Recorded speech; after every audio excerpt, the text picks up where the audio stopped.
আসসালামু আলাইকুম। তো আজকে পার্ট 2 7 থেকে 10 নম্বর হাদিস শেয়ার করব।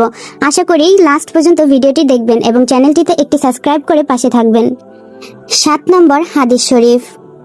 রাসূল সাল্লাল্লাহু আলাইহি সাল্লামের বাণী, ইসলামের ভিত্তি 5টি। মৌখিক স্বীকৃতি ইয়াকিন সহ এবং কর্মই ঈমান এবং তা বাড়ে ও কমে। আল্লাহ তাআলা ইরশাদ করেন যাতে তারা তাদের ঈমানের সাথে ঈমান দৃঢ় করে নেয়। 48:4 সূরা ফাত্তার। আমরা তাদের সৎ পথে চলার শক্তি বাড়িয়ে দিয়েছিলাম। 18-13 সূরা আল কাহাফ। এবং যারা সৎ পথে চলে আল্লাহ তাদের অধিক হেদায়েত দান করেন। সূরা মারিয়াম 19:76। এবং যারা সৎ পথ অবলম্বন করে আল্লাহ তাদের অধিক হিদায়াত দান করেন এবং তাদের সৎ পথে চলার শক্তি বাড়িয়ে দেন। সূরা মুহাম্মদ 47-17। যাতে মুমিনদের ঈমান বেড়ে যায়। আল মুদ্দাসির 74-31। আল্লাহ তাআলা আরো ইরশাদ করেন, এটা তোমাদের মধ্যে কার ঈমান বাড়িয়ে দিল? যারা মুমিন এ তো তাদের ঈমানই বাড়িয়ে দেয়। সূরা আত-তাওবা 9-124।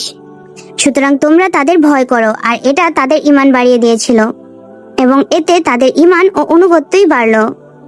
আর আল্লাহর জন্য ভালোবাসা ও আল্লাহর জন্য ঘৃণা করা ঈমানের অংশ। ওমর ইবনে আব্দুল আজিজ রাহমাতুল্লাহি আলাইহি আদি ইবনে রাহমাতুল্লাহি আলাইহির কাছে এক পত্রে লিখেছিলেন, ঈমানের কতকগুলো ফরজ, কতকগুলো হুকুম, আহকাম, বিধিনিষেধ এবং সুন্নত রয়েছে যেগুলো পরিপূর্ণরূপে আদায় করে তার ঈমান পূরণ হয়, আর যে এগুলো পূর্ণভাবে আদায় করে না তার ঈমান পূর্ণ হয় না। আমি যদি বেঁচে থাকি তবে অচিরের এগুলো তোমাদের নিকট বর্ণনা করব যাতে তোমরা তার উপর আমল করতে পারো, আর যদি আমার মৃত্যু হয় তাহলে জেনে রেখো তোমাদের সাহচর্যে থাকার জন্য আমি লালায়িত নয়।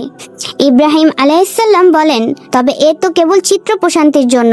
মুআজ রাদিয়াল্লাহু আনহু বলেন, এসো আমাদের সঙ্গে বসো, কিছুক্ষণ ঈমানের আলোচনা করি। ইবনে মাসউদ রাদিয়াল্লাহু আনহু বলেন, ইয়াকিন হলো পূর্ণ ঈমান। ইবনে ওমর রাদিয়াল্লাহু আনহু বলেন, বান্দা প্রকৃত তাকওয়ায় পৌঁছাতে পারে না যতক্ষণ পর্যন্ত সে মনে যে বিষয় সন্দেহের সৃষ্টি করে তার পরিত্যাগ না করে। ইবনে আব্বাস রাদিয়াল্লাহু আনহু বলেন, অর্থাৎ পথ ও পন্থা, এবং তোমাদের দোয়া অর্থাৎ তোমাদের ঈমান। উবাইদুল্লাহ ইবনে মুসা রাহমাতুল্লাহি আলাইহি ইবনে ওমর রাদিয়াল্লাহু আনহু থেকে বর্ণিত, তিনি বলেন, রাসূল সাল্লাল্লাহু আলাইহি সাল্লাম ইরশাদ করেন, ইসলামের ভিত্তি 5টি। এক, আল্লাহ ছাড়া কোনো ইলাহ নেই এবং নিশ্চয়ই মুহাম্মদ সাল্লাল্লাহু আলাইহি সাল্লাম আল্লাহর রাসূল, এই কথা সাক্ষ্য দান। 2, নামাজ কায়েম করা। 3, যাকাত দেওয়া। 4, হজ করা এবং 5, রমজানের রোজা পালন করা।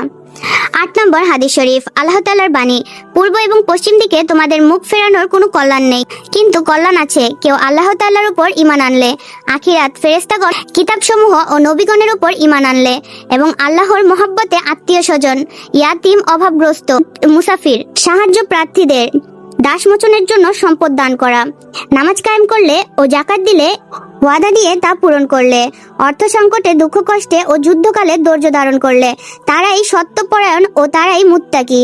অবশ্যই সফলকাম হয়েছে মুমিনগণ যারা বিনয় নম্র নিজেদের নামাজে।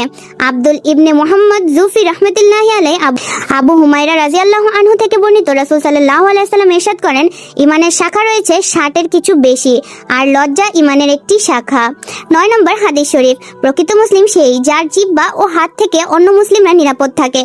আদম ইবনে আবু ইয়াস রাহমাতুল্লাহি আলাইহি আব্দুল্লাহ ইবনে ওমর রাদিয়াল্লাহু আনহু থেকে বর্ণিত, রাসূল সাল্লাল্লাহু আলাইহি সাল্লাম ইরশাদ করেন, প্রকৃত মুসলিম সেই যার জিহ্বা ও হাত থেকে সকল মুসলিম নিরাপদ থাকে, এবং প্রকৃত মুহাজির সেই যে আল্লাহ তাআলার নিষিদ্ধ কাজ ত্যাগ করে।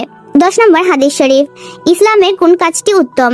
সাইদ ইবনে ইয়াহয়া ইবনে সাইদ আল উমাবি আল কুরাশি রাহমাতুল্লাহি আলাইহি আবু মুসা রাদিয়াল্লাহু আনহু থেকে বর্ণিত, তিনি বলেন, সাহাবা ইকরাম জিজ্ঞাসা করলেন, ইয়া রাসূলুল্লাহ, ইসলামের কোন কাজটি উত্তম?